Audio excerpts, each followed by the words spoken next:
It's not my fault. It's like talking to a 4-year-old. Actually, you kind of are talking to a 4-year-old, and I'll get to that part in today's video. But for now, I just want to acknowledge how frustrating it can be.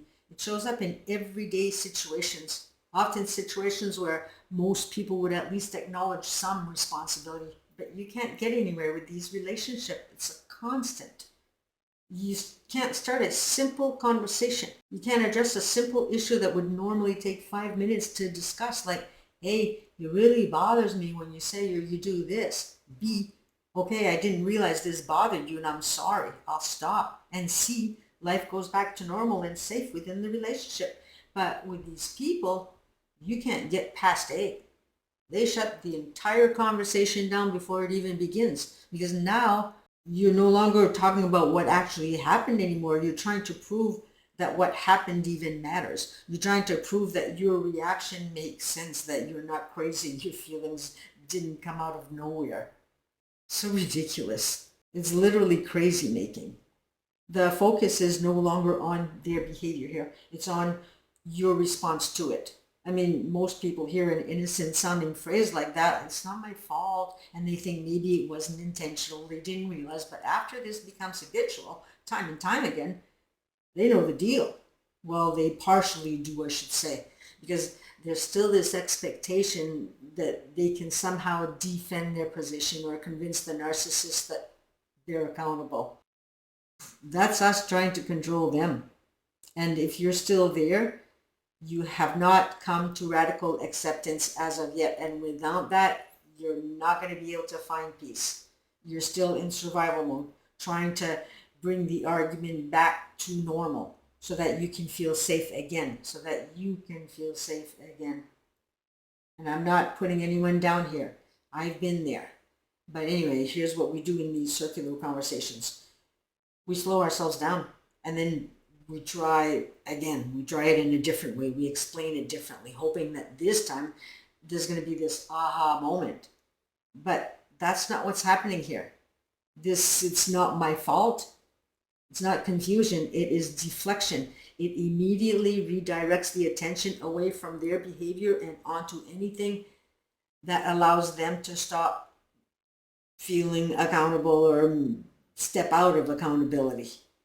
That's all they're doing. That's the whole point to this. You're going to keep repeating. They'll keep steering the ship the other way. Now it's the situation. It's what they're dealing with. It's how you said it. It's how you reacted. It's anything that keeps the spotlight from staying on them long enough to require ownership. And if that doesn't fully work, if you don't just drop it, if you keep trying to bring it back to the actual issue, it escalates, because avoiding responsibility isn't passive, it's active. So it goes from, it's not my fault, to, this is actually because of you. I only reacted because you, whatever, if you didn't do that, I wouldn't have, etc. You made me act this way when, blah, blah, blah. And they're going to turn it all around in a heartbeat. One minute you're expressing something that hurt you, and the next you're defending yourself against a completely different accusation. And while you're trying to process how the conversation even got there, they've already distanced themselves further from accountability. It becomes minimization, because if they can't fully deflect, they'll minimize it. It's not that big of a deal. You're overreacting. You always do this. Why are you making something out of nothing? So now, not only is it not their fault, but your reaction to it becomes the problem. Your feelings get reframed as excessive, unreasonable, too much. And with this pattern, the response shifts almost automatically to protect themselves. They hurt your feelings and you tell them that what they said really upset you, with an automatic response like, that's not my fault, you're too sensitive. So your reaction becomes the problem instead of their behavior. Say they forget something important and you call them out on it. You said you'd call, or you'd show up, or you were supposed to handle this. So you're trying to bring them to accountability here. And it's not their fault, with the reason being that you didn't remind them. So now the onus is on you. So it's your fault. And they play this card at work also. Every time things go wrong at work, they're not to blame. Everybody else is stupid. or it's just everyone else is always on their backs. And of course, they're going to turn to you at day's end to complain here because they're out of supply. They need supply. And that works for you because finally somebody's talking to you. They usually ignore you all the time.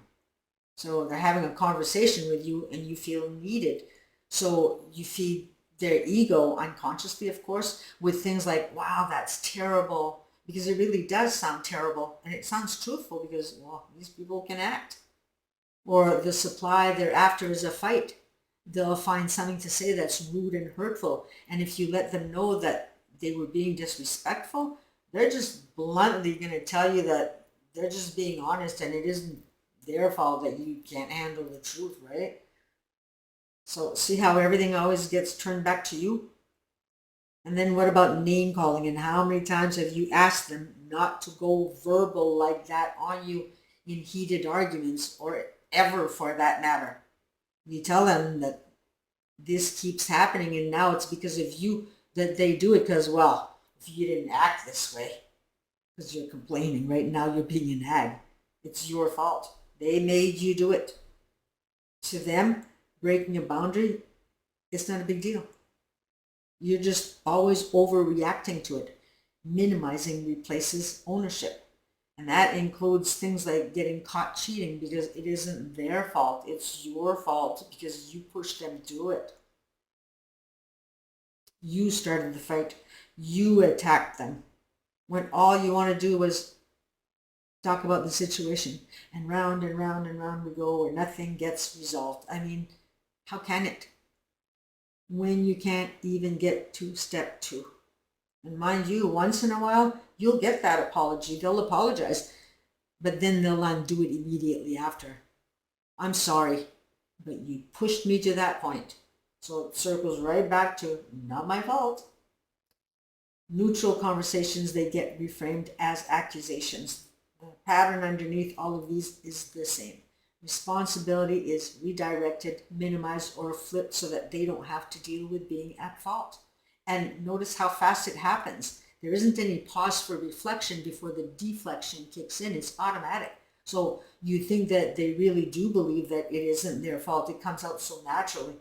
They actually sound innocent. I mean, are they just children in adult bodies here? Like, what's going on? Let's take a look. The reactions can look very childlike, but they're not literally stuck as a 4-year-old in a brain development sense. An adult with narcissistic traits still have an adult brain. What's happening is more about how they handle emotions, not their actual age or intelligence. A good way to think about it is emotional development versus cognitive development. So cognitively, thinking, reasoning, they're an adult. Emotionally, handling shame, criticism, and vulnerability, parts of that system can be underdeveloped or rigid in these people. So when something hits a sensitive spot, like feeling wrong, rejected, or exposed, their response can look like a young child, deflecting blame, denying reality, getting defensive fast, and needing to win or be right. It resembles a child not because they are one, but because these are early stage defense strategies that never get updated into more mature ones.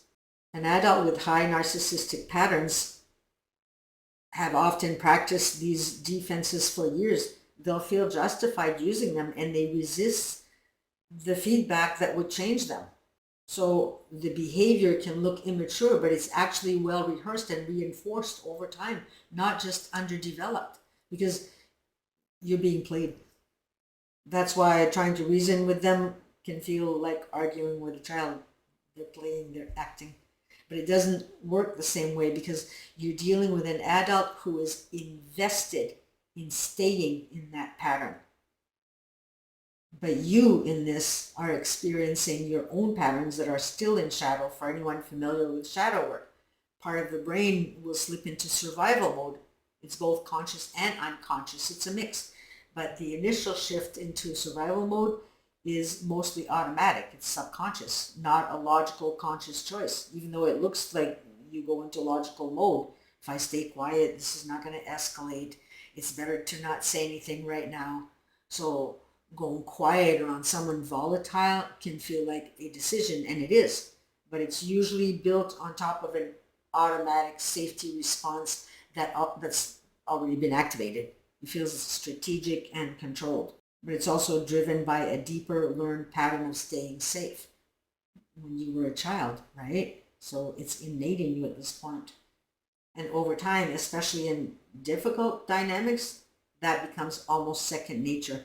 Your system learns silence is less conflict, less harm.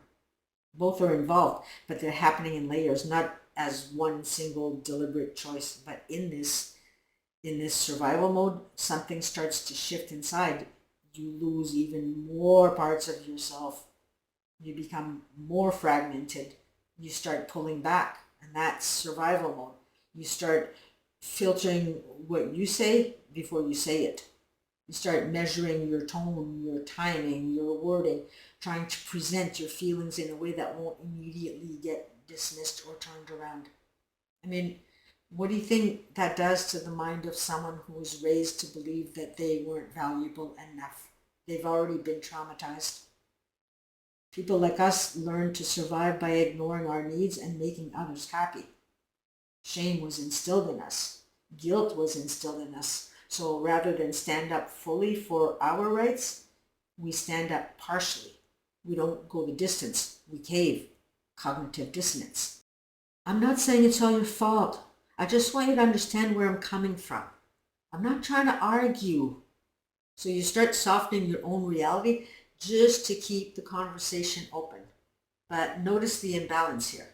You are doing more work to be understood while they are doing less to understand you. And no matter how many times that you explain it, or how calm you are, or how much you try to remove emotion and just speak logically, it never works.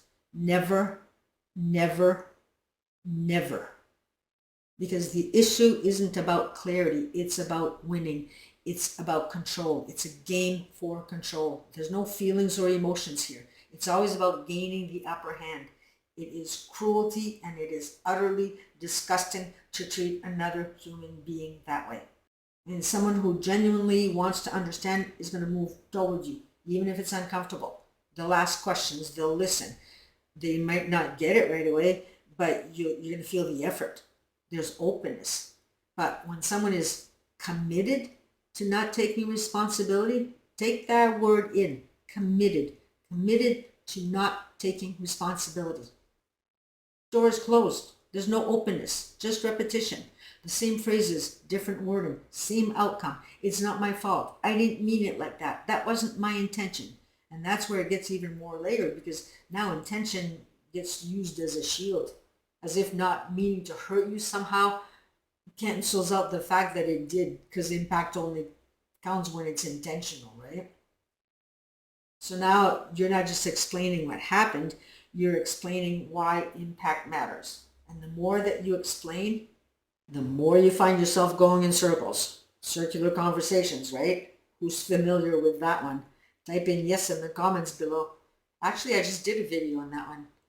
Oh wait, that video was word salad, but I do have one on circular conversations, so I'll leave the link in the comments down below, not the comments, but the description. Actually, I'll leave word salad also, because that one is the difference between word salad and circular conversation.